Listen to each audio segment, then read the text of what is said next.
Everyone, I welcome again to all of you on my BA tutorial classes success in teaching field. जैसे कि आपको पता है कि हम लोग डिस्कस कर रहे हैं प्रीवियस ईयर क्वेश्चन। यहां देख सकते हैं आप, इससे पहले मैंने चाइल्डहुड एंड ग्रोइंग अप के सारे प्रीवियस ईयर के क्वेश्चन मैंने आपको प्रोवाइड करा दिए हैं। अगर आपने उनको देख लिया तो 110% आपका जो आंसर है वो दूसरे बच्चों से बहुत इफेक्टिव होगा। उसमें से मैंने long answer, short answer and objective type answer सारे तरीके से आंसर करा दिए हैं। आप उन्हें जाकर के एक बार जरूर देखें। अब हम लोग डिस्कस करेंगे कंटेम्परेरी इंडिया। देख सकते हो कंटेम्परेरी इंडिया इन एजुकेशन, जो आपका पेपर है BCC2, यानी कि जो दूसरा पेपर है कंटेम्परेरी इंडिया, उसको हम लोग डिस्कस करेंगे। उसका जो पहला क्वेश्चन है वो बहुत इंपॉर्टेंट है। मैं एक चीज और आपको रिकॉल करा देता हूं। देखिए, जब आप पहला पेपर पढ़ते हैं, चाइल्डहुड एंड साइकोलॉजी पढ़ते हैं, तो वहां पर आपको कौन सा सेंटर पॉइंट ध्यान रखना है? हमेशा से वहां पर सेंटर पॉइंट ध्यान रखना है साइकोलॉजी क्या होती है, बच्चों में कौन सा चाइल्डहुड और एडोलेसेंस किस तरीके से बढ़ते हैं और उनके बढ़ने में क्या क्या चीजें अफेक्ट करता है, वो बहुत ज्यादा इंपॉर्टेंट है, हमेशा पूछा जाता है। उसके अलावा जो है बच्चे सीखते किस तरीके से और सीखने को क्या चीजें इफेक्ट करता है,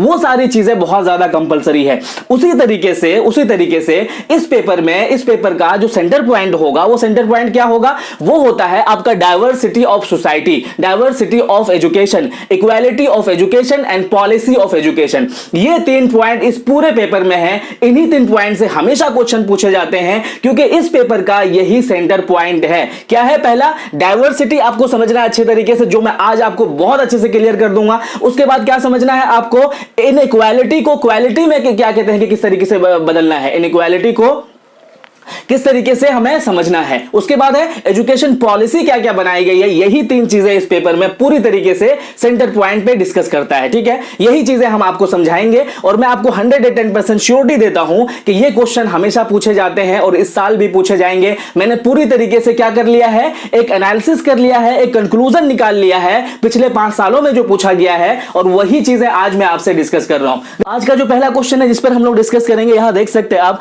what do you mean by diversity of the society, what steps have been taken for eradication of inequality in education। ठीक है ना, उसको हिंदी में समझिए क्या बोलेंगे कि सामाजिक विविधता से आप क्या समझते हैं, शैक्षिक गैर बराबरी एक उन्मूलन के लिए क्या कदम उठाए जा सकते हैं। समझ में आया? यहां पर जो क्वेश्चन पूछा है, यहां पर 2 पॉइंट है। पहला है आपका डाइवर्सिटी, यानी कि डाइवर्सिटी को क्या बोलेंगे, डाइवर्सिटी को क्या बोलेंगे कि यानी कि अलग अलग होना, उर्दू में इसको बोलेंगे, हिंदी में बोलेंगे विविधता जिसे बोलते हैं, खंड जिसे बोलते हैं, भेद जिसे बोलते हैं, उर्दू में मुख्तलिफ बोलते हैं, अलग अलग होना बोलते हैं। ठीक है ना, एक पॉइंट तो यह है कि डाइवर्सिटी को समझना है। दूसरा पॉइंट यहां पर यह है कि eradication of inequality in education, education में जो नाबराबरी है, गैर बराबरी जो है एजुकेशन में, उसको किस तरीके से हटाया जा सकता है, उन सारी चीजों को हम लोग डिस्कस करेंगे। सबसे पहले आप समझ लीजिए इस बात को कि डाइवर्सिटी का मतलब क्या होता है। देखिए, सोशल डाइवर्सिटी पूछा हुआ है, उसका क्या मतलब होता है? Meaning, social diversity is the diverse factors surrounding our society such as religious, culture, class, race, linguistic, political, tradition. ये सारी चीजें ऐसे पॉइंट है जहां पर डाइवर्सिटी देखने के लिए मिलता है। इसके अलावा भी बहुत सारी ऐसी चीजें हैं जहां पर डाइवर्सिटी यानी कि विविधता देखने के लिए मिलता है, खंडता देखने के लिए मिलता है। ठीक है, इतना समझ में आ गया कि सोशल डाइवर्सिटी क्या होता है, जहां पर religious, cultural, class, race, linguistic, race, उसके बाद सारी चीजों में क्या कहते हैं, डाइवर्सिटी देखने के लिए मिलता है। अब देखते हैं उसको किस तरीके से इसमें देखने के लिए मिलता है। देखिए, यहां पर मैंने बांटा हुआ है आपको types of diversity, types of diversity. Diversity के टाइप्स, पहला जो होगा आपका इंडिविजुअल डाइवर्सिटी। इंडिविजुअल जिसको हिंदी में क्या बोलेंगे, व्यक्तिगत भिन्नता। व्यक्तिगत भिन्नता को 2 भागों में बांटा गया है। पहला होता है आपका जीनोटाइप। जीनोटाइप का मतलब होता है कि पेरेंट्स का, जीनोटाइप को दूसरा नाम क्या, हेरिडिटी भी बोलते हैं, जिसे कि क्या बोलते हैं, वंशानुक्रम भी बोलते हैं हिंदी में। तो इसको हम कैसे समझेंगे कि यहां पर ये देख सकते हैं आप, क्या कहते हैं कि जीनोटाइप में क्या होता है कि पेरेंट्स के जो हार्मोन्स होते हैं, पेरेंट्स के जो लक्षण होते हैं, वो सारी चीजें अपने बच्चों में क्या होता है, ट्रांसफर होता है हार्मोन्स के थ्रू से। उसके बाद होता है आपका फेनोटाइप। फेनोटाइप का मतलब होता है क्या कहते हैं, फिजिकल। फेनोटाइप का मतलब होता है फिजिकल स्ट्रक्चर। इंसानों का या बच्चों का या लोगों का जो फिजिकल स्ट्रक्चर होता है, उस फिजिकल स्ट्रक्चर में यह देखा जाता है कि बच्चा किस तरीके से फिजिकल स्ट्रक्चर में क्या है, डिफर देखने के लिए मिलता है ना। क्या देखने के लिए मिलता है, डाइवर्स देखने के लिए मिलता है। जैसे कि जेनोटाइप में अगर हम बात करें, जैसे कि 2 भाई है तो 2 भाइयों में जेनोटाइपिकली जो डिफर होता है, वो देख सकते हो आप। अगर आपके एक भाई दूसरे भाई है तो आपने देखा होगा कि वो उसका जो नेचर है, उसका जो कैरेक्टर है, वो डिफर होता है आपसे। उसके अलावा अगर हम देखेंगे फेनोटाइप यानी फिजिकल स्ट्रक्चर भी डिफर होता है। सपोज दैट कि आप क्या कहते हैं कि दो भाई एक ही सोसाइटी में रह रहा है, तो मे बी कि एक भाई बहुत चंट तरीके से बोलता है, दूसरा बिल्कुल खामोश है, इंट्रोवर्ट हो रखा है। तो ये जो कहता है कि अगर ये जो दो तरीके से पाया जाता है, क्या है, व्यक्तिगत भिन्नता, इंडिविजुअल जो डाइवर्सिटी है, ये कहां है, जेनोटाइप और फेनोटाइप, यानी कि एक क्या करता है, एक आपके वंशानुक्रम और दूसरा जो है वातावरण उसको इफेक्ट करता है। वातावरण के बिहाफ पर भी आप उस डाइवर्सिटी को देखने के लिए मिलता है। उसके बाद जो दूसरा नंबर होता है टाइप्स का, वो होता है आपका रीजनल डाइवर्सिटी। रीजनल डाइवर्सिटी को क्या बोलेंगे, क्षेत्र के बिहाफ पर भिन्नता पाया जाना, क्षेत्र के बिहाफ पर। और क्षेत्र आप समझ सकते हो, क्षेत्र जो कोई भी क्षेत्र हो सकता है, उसको जो है कुछ भागों में बांटा गया। इसके सब एलिमेंट जो होते हैं, ज्योग्राफिकल क्षेत्र की अगर हम बात करें, भौगोलिक क्षेत्र की अगर बात करें, तो ज्योग्राफिकल क्षेत्र में आप देख सकते हो साउथ का जो एरिया होता है, वहां का भिन्नता आप देख सकते हो, वहां पर बारिश बहुत होती है, उसी तरीके से वहां गर्मी भी बहुत ज्यादा पड़ती है। वहां पर ज्यादातर क्या है, वहां पर ज्यादातर आप समुद्र देख सकते हो। उसके अलावा अगर आप दूसरी तरफ जाओ, राजस्थान की तरफ जाओ, तो वहां पर रेगिस्तान बहुत ज्यादा, समुद्र बहुत कम, रेगिस्तान बहुत ज्यादा है, पहाड़ी इलाका बहुत ज्यादा है, ठीक है ना।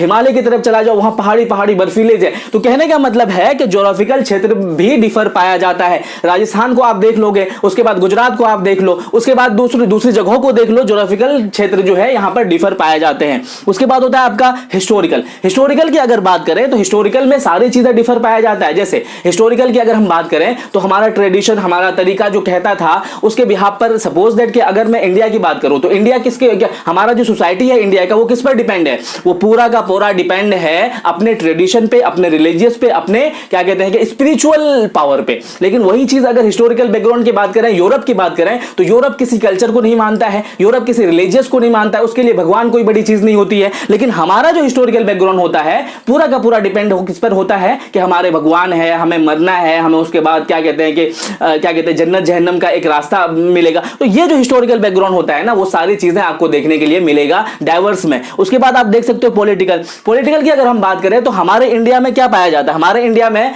सेकुलर पावर पाया जाता है। सेकुलर, यहां का जो शासन होता है, यहां का जो हुकूमत होता है, वो कैसा होता है, सेकुलर होता है। उसके अलावा अगर हम बात करें इसका डाइवर्स अगर आप देखेंगे, तो आप सऊदी की बात कर ले, सऊदी में क्या होता है, राजा की होती है। उसी तरीके से देखो, कुछ जगहों पर क्या होता है, डिक्टेटरशिप होती है, कुछ जगहों पर सेकुलर होता है, कुछ जगहों पर राजा महाराजा की हुकूमत। तो ये भी देखने के लिए मिलेगा आपको। उसके बाद होता है आपका साइकोलॉजिकल के बिहाफ पर आप क्या देख सकते हो कि मानसिक लेवल पर भी लोगों में डाइवर्सिटी पाई जाती है। कैसे पाई जाती है, देखिए जो देश या फिर जो क्षेत्र क्या कहते हैं बहुत पीसफुल होता है, जैसे कि ऑस्ट्रेलिया की बात करें, वहां पर आपने कभी नहीं लड़ाई वड़ाई सुना होगा, तो वहां के लोगों में चोर चमारी भी आपने ज्यादा नहीं सुना होगा। उसके अलावा लड़ाई पड़ाई की बात करें, साइकोलॉजिकल की बात करें, तो आप अगर क्या कहते हैं कि अभी के मामले में देख लेंगे, आप फिलिस्तीन को देख लेंगे, है ना, क्या कहते हैं इजराइल को देख लेंगे, तो यहाँ के लोगों की जो साइकोलॉजी भी है ना, वो भी बहुत हार्ड होती है। यहाँ पर आप देख लो, कश्मीर के लोगों की जो सोचने की क्षमता होती है वो बहुत हार्ड होती है। उसी तरीके से हम लोगों की जो सोचने की क्षमता होती है वो बहुत हार्ड नहीं होती है, क्योंकि हमने उस साइकोलॉजिकल माइंड को गेन नहीं किया हुआ है। ठीक है, साइकोलॉजिकल भी आपको डिफर देखने के लिए मिलेगा। उसके बाद होता है आपका सोशल आपको जैसे मैंने बताया कि हमारा सोसाइटी किस पर डिपेंड होता है, पूरा का पूरा ट्रेडिशन पे डिपेंड होता है, पूरा का पूरा क्या कहते हैं कि एक स्पिरिचुअल पावर पे, रिलीजियस पावर पे डिपेंड होता है ना। तो ये ट्रेडिशन पावर पे जो डिपेंड होता है, इसी बिहाफ पर आप ये देख सकते हो। सपोज दैट अगर दो ऐसे समझो, आप देखो हमारे सोसाइटी में जो शादी ब्याह का जो रिश्ता होता है वो बहुत पवित्र रिश्ता होता है। अगर शादी ब्याह करने के बाद भी अगर आप सोसाइटी में अपनी वाइफ के साथ में ऐसे गले में हाथ डाल करके घूमते हो, तो आपका सोसाइटी क्या कहता है, सोसाइटी ये कह देता है कि ये गलत तरीका है, आपको पॉइंट आउट करता है। और उसी तरीके से अगर आप फॉरेन की बात आप करेंगे, तो वहां पर बगैर पवित्र रिश्ता के भी अगर वो इस तरह से हाथ डाल के घूमते हैं, तो वहां पर कोई कुछ नहीं बोलता है। तो ये सोशियोलॉजिकल क्या कहते हैं कि डिफरेंस आपको देखने के लिए मिलेगा, डाइवर्स देखने के लिए मिलेगा। उसके बाद अगर इकोनॉमिकल की बात करें, तो सपोज दैट कि कोई देश बहुत पावरफुल होता है, जैसे कि अभी जापान है, चाइना है, उसके बाद क्या कहते हैं अमेरिका है। उसी तरीके से कभी हमारा इंडिया सबसे ज्यादा पावरफुल हुआ करता था। यही वजह है कि इसको क्या बोला जाता था, सोने का चिड़िया बोला जाता था। लेकिन उसके बाद में क्या हुआ, यहां पर इलिटरेट यानी कि जाहिल लोग होने की वजह से लोगों ने बहुत लूटा इस इंडिया को, और लूट के सबसे ज्यादा गरीब कर दिया, जिसके बिहाफ पर यहां पर इकोनॉमिकल के बिहाफ पर भी आप डाइवर्स देख सकते हो। ठीक है, यहां तक हो गया आपको तीसरा जो पॉइंट होता है आपका, दूसरा हो गया आपका रीजनल हो गया, गया। तीसरा होता है आपका linguistic diversity. Obviously linguistic diversity आप देखेंगे तो हर 10 कदम पे, हर 1 किलोमीटर पर क्या होता है, आपका जो लैंग्वेज होता है डिफर हो जाता है, ठीक है ना। तो लिंग्विस्टिक यहां पर बहुत भाषाएं हैं। अगर संविधान की बात करें, लिंग्विस्टिक कॉन्स्टिट्यूशन की बात करें, तो कॉन्स्टिट्यूशन ने 22 भाषाओं को एक्सेप्ट किया है। उसके बाद अगर हम ऑफिशियल लैंग्वेज की बात करें तो हिंदी और इंग्लिश को एक्सेप्ट किया जाता है। उसके बाद क्या कहते हैं,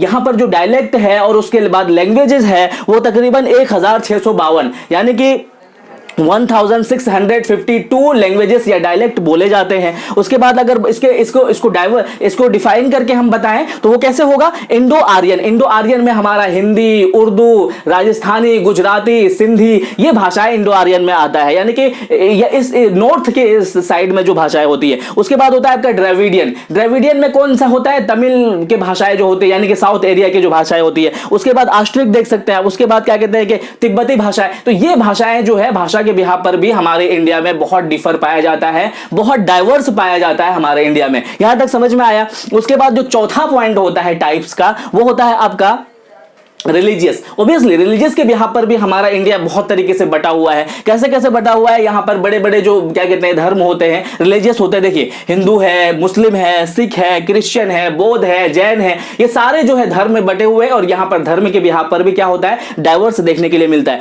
कास्ट की अगर बात करें तो कास्ट में भी आप देख सकते हैं कि कास्ट में भी बहुत से क्या कहते हैं डाइवर्सिटी पाया गया है। अगर मुस्लिम में आप देखेंगे तो मुस्लिम में क्या होता है, शेख जो होता है वो अपने आप को बड़ा मानता है ना। उसके बाद खान जो होते हैं वो अपने आप को बड़ा मानता है। उसके अलावा अगर देखेंगे जुलाहा होता है, उसके बाद धोबी होता है, इसको कम दर्जे का माना जाता है। डाइवर्स देखने के लिए मिलता है। हिंदू धर्म की अगर बात करें तो वहां पर भी आपको देखने के लिए ब्राह्मण सबसे ज्यादा पृष्ठ लोग होते हैं, है ना। उसके बाद क्या कहते हैं कि शूद्र, वैश्य, इन लोगों को थोड़ा नीचे मानते हैं। तो ये डाइवर्स जो है ना, आप कास्ट के लेवल पे भी आपको देखने के लिए मिलेगा।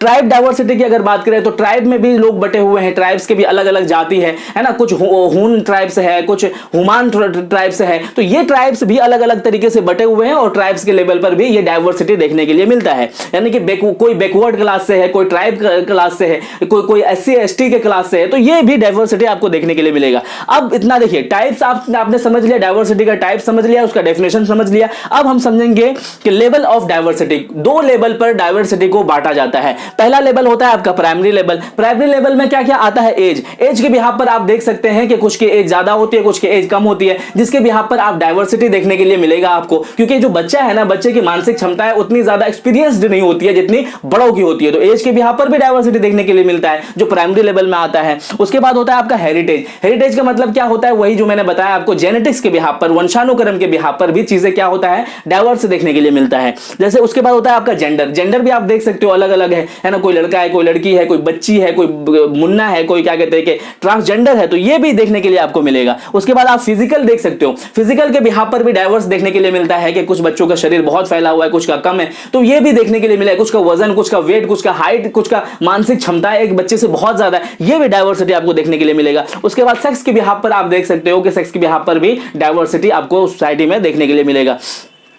सेकेंडरी लेवल में कौन सा आएगा, सेकेंडरी लेवल में आपका एजुकेशन आएगा। एजुकेशन आप देख सकते हो, कुछ बच्चों को बहुत कम एजुकेशन मिलती है, कुछ बच्चों को बहुत ज्यादा एजुकेशन मिलती है, ये चीजें आपको देखने के लिए मिलेगा। उसके बाद वो देख सकते हो कम्युनिकेशन। कम्युनिकेशन जो होता है, कुछ बच्चा जो है एक ही भाषा नहीं बोल पाता है, कुछ बच्चा जो है बहुत सारे भाषा बोल सकता है, अच्छी तरीके से कम्युनिकेशन कर सकता है। कुछ टीचर्स बहुत सारे लैंग्वेजेस को अप्लाई करके सिखा सकता है आपको। तो ये डाइवर्सिटी भी यहां पर देखने के लिए मिलेगा। उसके बाद आप देख सकते हो ज्योग्राफिकल, मैंने आपको बता दिया कैसे डाइवर्स होता है। उसके बाद देख सकते हो आपको मैरिटल स्टेटस। मैरिटल स्टेटस का मतलब है कुछ लोग जो है शादियां करते हैं, कुछ लोग नहीं करते हैं, है ना। तो ये कॉन्सेप्ट है। कुछ लोग जो है अपने आप को सन्यासी मानते हैं, वो दुनिया से अलग होकर के जीना चाहते हैं। कुछ लोग कहते हैं कि नहीं, सोसाइटी में जीना चाहिए। तो ये भी डाइवर्सिटी आपको यहां पर नेचर के बिहाफ पर देखने के लिए मिलेगा। रिलीजियस मैंने आपको बता ही दिया कि रिलीजियस अलग अलग है हमारे सोसाइटी में। उसके बाद जो होता है आपका वर्क के बिहाफ पर भी हमारा सोसाइटी बटा हुआ है। वर्क के बिहाफ पर किस तरीके से बटा हुआ है, मेंस जो होते हैं यानी कि पुरुष जो होता है, पुरुष क्या करता है, वो पेड वर्क करता है, यानी कि वो जितने भी काम करेगा उसको उसके बदल का पैसा दिया जाता है। उसी तरीके से अगर डोमेस्टिक क्या कहते हैं वर्क की बात करें तो घर में जो महिलाएं होती है, वो जो काम करती है, उनको पैसे नहीं दिया जाता है।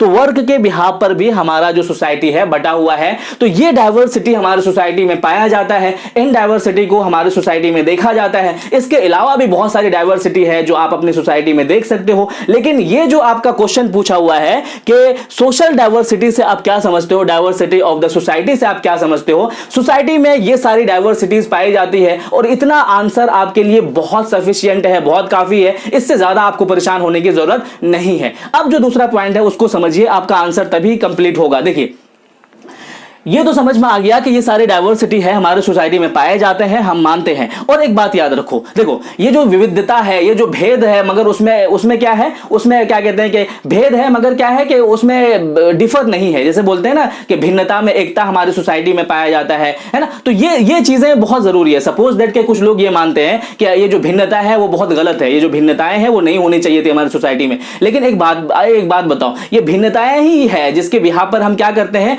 कि हम हर तरह का प्रोग्रेस करते हैं, और ये डाइवर्स होने के बिहाफ पर ही हम एक दूसरे से सारी चीजें शेयर करते हैं। सपोज दैट कि आज के डेट में भी ये माना जाता है जो मुस्लिम लोग हैं ना, मुस्लिम लोग को आप क्या करो, यहां से भगा दो, दूसरे मुल्क में भेज दो, उनको यहां नहीं रहना चाहिए। आप एक चीज बताओ कि अगर उनको भगा दिया जाए तो हमारा फर्स्ट एजुकेशन मिनिस्टर कौन थे? हमारे मौलाना अबुल कलाम आजाद थे। तो वो अगर भगा दिया जाए तो आपको मौलाना अबुल कलाम आजाद जैसे एजुकेशन मिनिस्टर आपके देश को कैसे मिल पाएगा? उसी तरीके से अगर फिल्मी दुनिया की बात करें, वहां पर अगर बात करेंगे तो सबसे सुरीले जो गाने वाले थे मोहम्मद रफी माने जाते थे। इतना सुर में गाने वाला गायकार आपको कहां से मिलेगा अगर आप डाइवर्स को हटा दोगे?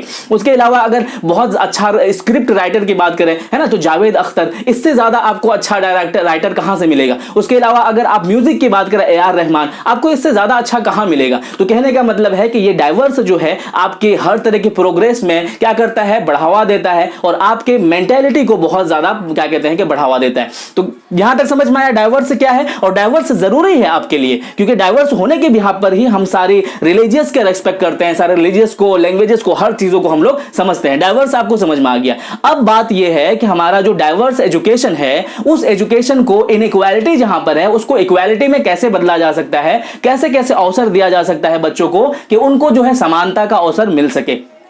देखिए इसमें दो क्वेश्चन था, तो एक क्वेश्चन मैंने कर दिया। अब दूसरा जो पॉइंट है इसमें, what steps have been taken for the education of inequality education. ये जो है एजुकेशन में कौन से ऐसे रास्ते अपनाए जा सकते हैं जहां से इनइक्वालिटी को खत्म किया जा सकता है। ठीक है, यहां जो डाइवर्सिटी पाया जाता है, इस डाइवर्सिटी को एजुकेशन में कैसे खत्म कर सकते हैं, किस तरीके से हम इस एजुकेशन के इनइक्वालिटी को खत्म कर सकते हैं। देखिए यहां पर आप बहुत सारे तरीके हैं जिन तरीकों से जो है एकता का तरीका है, यूनिटी का तरीका है, लेकिन एजुकेशन में आप किस तरीके से करेंगे और कॉन्स्टिट्यूशन कैसे कैसे करता है इसको, इनइक्वालिटी को खत्म। देखिए पहला आप देख सकते हो, फ्री एंड कंपलसरी एजुकेशन की बात होती है, जो कौन करता है, आर्टिकल 21A एंड 45 ये कहता है कि 16 साल से 14 साल के बच्चों को कंपलसरी एजुकेशन दिया जाएगा, हर बच्चे को पढ़ाया जाएगा और हर बच्चे को फ्री में एजुकेशन दिया जाएगा, और हर बच्चे को जो है हर किताबें भी क्या कहते हैं दी जाएगी। उसके बाद इसको क्या कहते हैं, कैसे हटाया जा सकता है डाइवर्सिटी एजुकेशन में, इनइक्वालिटी को कैसे हटाया जा सकता है। यह बात करता है equality of opportunity in educational institution. Educational institution जितने भी बने हुए हैं, हर इंस्टीट्यूशन में सब बच्चे को 29(1) ये कहता है कि रिलीजियस, रेस, कास्ट, लैंग्वेज, किसी के बिहाफ पर किसी बच्चे को अलग नहीं रखा जाएगा, सब बच्चे को सिखाया जाएगा, सब कास्ट को, सब रिलीजियस को एक समानता का अवसर दिया जाएगा। उसके बाद आप देखेंगे यहां पर education for weaker section. Weaker section जो होते हैं जैसे कि बैकवर्ड क्लास है, जैसे उसके अलावा आप देख सकते हैं कि ट्राइब लोग हैं, तो ये जो वीकर सेक्शन है ना, वीकर सेक्शन में भी ये क्या कहते हैं एजुकेशन को देने की बात होती है। यहां पर देख सकते हैं आप कौन कौन सा आर्टिकल 15, आर्टिकल 17, 46 क्या कहता है कि बैकवर्ड क्लास को, ट्राइब को एजुकेशन बराबर का देने का अधिकार है। उसके बाद देख सकते हैं सेकुलर एजुकेशन। सेकुलर एजुकेशन की बात होती है कि सबको दिया जाएगा। यहां पर आर्टिकल 25A क्या कहता है कि रिलीजियस के बिहाफ पर आप उसको हटाएंगे नहीं एजुकेशन देने से। उसके बाद आर्टिकल क्या कहते हैं 28(1) क्या कहता है कि इंस्टीट्यूशन जितने भी बनाए जाएंगे वो हर रिलीजियस को अधिकार है कि अपने अपने रिलीजियस के आधार पर, अपने अपने लैंग्वेज के आधार पर अपने इंस्टीट्यूशन बना सकते हैं, है ना, अपने जो एनजीओज बना सकते हैं। तो ये 28, 21, 28(2), 28(3) ये सब यही कहता है। और उसके बाद यहां पर क्या कहते हैं कि और भी बहुत सारे कॉन्स्टिट्यूशन है जिसके बिहाफ पर आप ये बात कर सकते हो कि किस तरीके से हमारे एजुकेशन में जो इनइक्वालिटी पाई जाती है, असमानताएं पाई जाती है, उसको किस तरीके से खत्म किया जा सकता है। उसी में से बहुत सारे और पॉइंट है। इक्वालिटी, समानता का अवसर क्या है, जेंडर के बिहाफ पर आप समानता दो, उसको सोसाइटी के बिहाफ पर आपको समानता दो, उसके बाद पॉलिटिक्स के बिहाफ पर समानता दो, एजुकेशन के बिहाफ पर, रिलीजियस के बिहाफ पर, इन सारे बिहाफ पर आप जब तक समानता का अवसर नहीं दोगे, इक्वालिटी का अवसर नहीं दोगे, तब तक ये जो डाइवर्सिटी है या फिर इनइक्वालिटी का जो नियम है वो खत्म नहीं होगा। तो समझ में आ गया आज का क्वेश्चन। आई थिंक आपको ये भी समझ में आया होगा। किसी तरह की क्वेरीज होगी, कोई क्वेश्चन